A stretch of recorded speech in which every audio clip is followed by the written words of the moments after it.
Hi friends, പുതിയ വീഡിയോയിലേക്ക് എല്ലാവർക്കും സ്വാഗതം. ഞാനിതൊരു നാടൻ റെസിപ്പിയാണ് കേട്ടോ നിങ്ങളുമായിട്ട് ഷെയർ ചെയ്യുന്നത്. എന്താണെന്ന് വെച്ചാൽ കാച്ചിൽ കഞ്ഞി. ഇതിവിടെ നമ്മൾ കൃഷിയായിട്ട് കിട്ടിയതാണ് കേട്ടോ. ഒരു ചൂട് മാത്രം വെച്ചിട്ട് കിട്ടിയതാണ്. കാച്ചിലും പിന്നെ നമുക്ക് കുറച്ച് ചേമ്പും കൂടിയുണ്ട് കേട്ടോ. ഇത്രയും കാച്ചിൽ കിട്ടി കേട്ടോ. ഒരു വളവും ഒന്നും ഇട്ടുകൊടുക്കാണ്ട് കിട്ടിയതാണിത് കേട്ടോ. ഇത്രയും ചേമ്പും ഉണ്ട്. പിന്നെ ഇതിൽ കാച്ചിൽ മാത്രം എടുത്ത് നമുക്ക് തൊലി ചെത്തി എടുക്കാം. ഇത് നമുക്ക് ചെറിയ കഷ്ണങ്ങളായിട്ട് കട്ട് ചെയ്തെടുക്കാം. അപ്പോൾ പിന്നെ നമുക്ക് തൊലി ചെത്തി എടുക്കാൻ എളുപ്പമായിരിക്കും. തൊലിക്ക് അങ്ങനെ കട്ടിയൊന്നുമില്ല കേട്ടോ, പക്ഷേ ഇതൊരു വഴുവഴുപ്പാണ്, വഴുതിപ്പോവും. കഴുകിയിട്ട് തൊലി ചെത്താനൊന്നും പറ്റില്ല.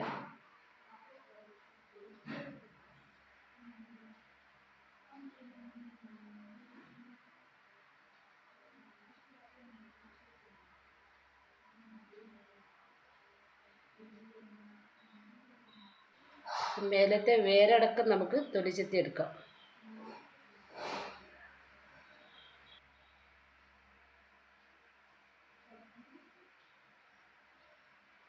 പക്ഷെ ചേനയുടെ തൊലി എത്തുമ്പോൾ ചൊറിയില്ലേ ഇത് പക്ഷെ അങ്ങനെ കൈ ചൊറിയുന്നൊന്നുമില്ല കേട്ടോ. ഇനി നമുക്കിത് വലിയ കഷ്ണങ്ങളാക്കി എടുക്കാം. ഞാൻ ഇതൊക്കെ വലിയ കഷ്ണങ്ങളാക്കി വെച്ചിട്ടുണ്ട് കേട്ടോ. ഇത് കഴുകിയ വെള്ളം നല്ല വയലറ്റ് കളറാണ്. അപ്പോൾ ഇത് 2-3 പ്രാവശ്യമായിട്ട് നമുക്ക് കഴുകിയെടുക്കാം.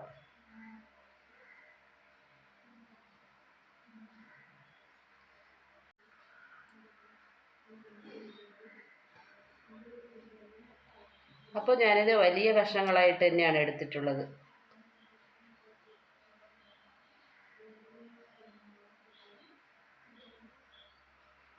ഇത് ഒരു വിസിലിൽ വെന്ത് കിട്ടും. ഞാൻ കുറച്ച് മുമ്പ് ഇതുപോലെ ഒരു കിഴങ്ങ് പുഴുങ്ങ് നോക്കിയിട്ട് ഒരു വിസിലിന് നന്നായിട്ട് വെന്ത് ഉടഞ്ഞു പോയി കേട്ടോ.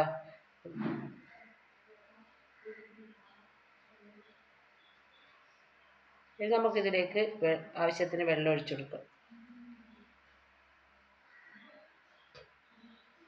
ഇത് മുങ്ങാൻ മാത്രം വെള്ളം ഒഴിച്ചു കൊടുക്കുക കേട്ടോ, അധികമൊന്നും വേണ്ട. നമുക്കിനി ഇതിലേക്ക് ഉപ്പിട്ട് കൊടുക്കാം.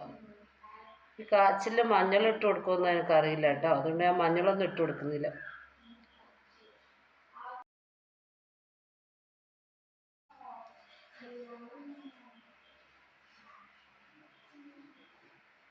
ഇനി നമുക്കിതൊന്ന് കുലുക്കിയിട്ട് നമുക്ക് കുക്കർ മൂടി ഗ്യാസ്മേൽ വെക്കാം.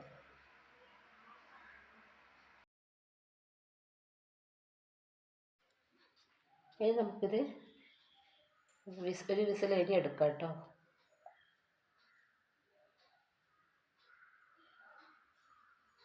അപ്പോൾ ഒരു വിസിൽ കഴിഞ്ഞ് ആവി പോയിട്ട് നമുക്കിത് തുറന്ന് നോക്കാം. അപ്പോൾ നമുക്കിത് വെന്തോ എന്ന് നോക്കാം കേട്ടോ. വലിയ കഷ്ണങ്ങൾ അങ്ങനെ നന്നായിട്ട് വെന്തിട്ടുണ്ട് കേട്ടോ. ഇത്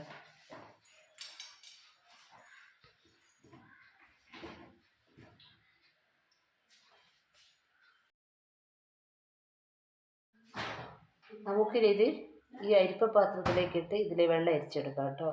അപ്പോൾ വെള്ളം നല്ല വയലറ്റ് കളറാണ്. അപ്പോൾ ഞാൻ വെള്ളം അരിച്ച് വെച്ചിട്ടുണ്ട് കേട്ടോ. ഇനി നമുക്കിത് കുക്കറിലേക്കിട്ട് നമുക്ക് ഇതിലേക്ക് തേങ്ങ ചിരകിതിട്ട് കൊടുക്കാം.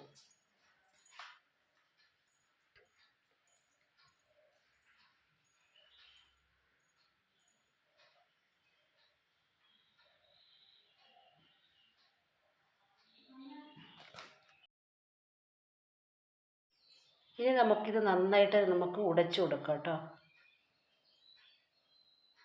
ഈ വലിയ കഷ്ണങ്ങളെല്ലാം നന്നായിട്ട് ഉടക്കുക.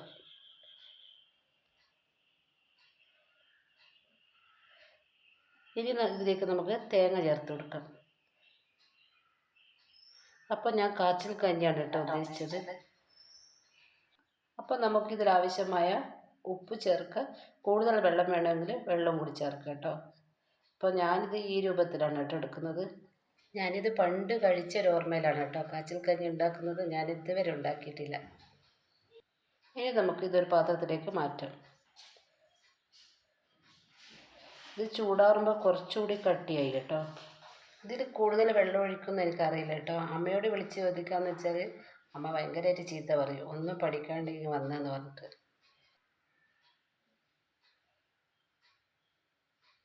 നിങ്ങൾക്ക് ആവശ്യമെങ്കിൽ കുറച്ച് വെളിച്ചെണ്ണ കൂടി ഒഴിച്ചു കൊടുക്കാം. എന്തായാലും എൻ്റെ കാച്ചിൽ കഞ്ഞി ഇവിടെ തയ്യാറായിട്ടുണ്ട് കേട്ടോ. കാച്ചിൽ കഞ്ഞിയായാലും പുഴുക്കായാലും ഭയങ്കര ടേസ്റ്റാണ് കേട്ടോ.